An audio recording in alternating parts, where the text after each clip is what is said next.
खबर आपको नीमच से बता दें, जहां नशा न केवल व्यक्ति के स्वास्थ्य और भविष्य को बर्बाद करता है, बल्कि इसका सीधा असर पूरे परिवार और समाज पर पड़ता है। नशे की बढ़ती प्रवृत्ति के कारण अपराधों में भी इजाफा होता है और कई परिवारों की खुशियां उजड़ जाती है। नशे के कारण युवा अपनी जिंदगी की दिशा से भटककर अपराध की राह पर चले जाते हैं। ऐसे में समाज के प्रत्येक वर्ग को नशे के खिलाफ जागरूकता फैलाने और विशेष रूप से युवाओं को नशे से दूर रखने के लिए निरंतर प्रयास करने की आवश्यकता है।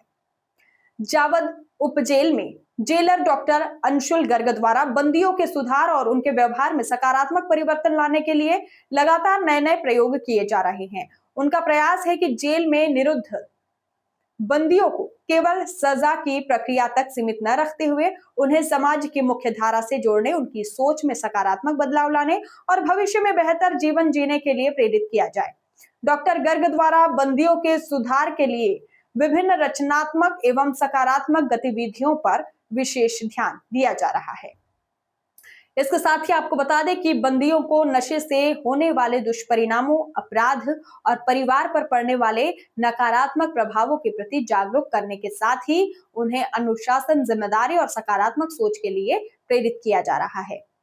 देखिए खास रिपोर्ट। मेरा नाम है डॉक्टर अंशुल गर्ग, मैं सहायक जेल अधीक्षक हूँ, सब जेल जावल। सर, आपके यहाँ पदस्थापना को कितना समय हो गया?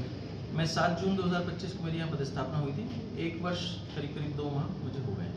सर, आपके द्वारा जेल परिसर में क्या नए प्रयोग किए गए उसके बारे में थोड़ी जानकारी दें आप।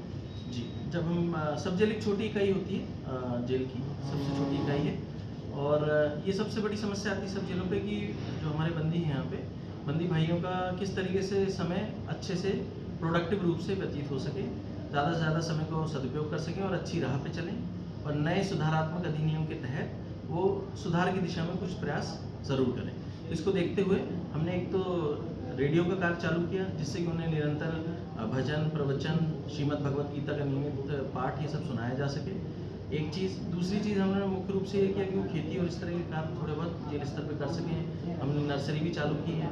फिर उसके बाद तीसरा हमारा ये था कि जो कचरा जैविक खाद निकलता है, तो जैविक खाद बनाने की चीज़ें वो सीख जाएँ, तो हमने ऑर्गेनिक खाद बनाने का भी एक एक्सपेरिमेंट चालू किया है।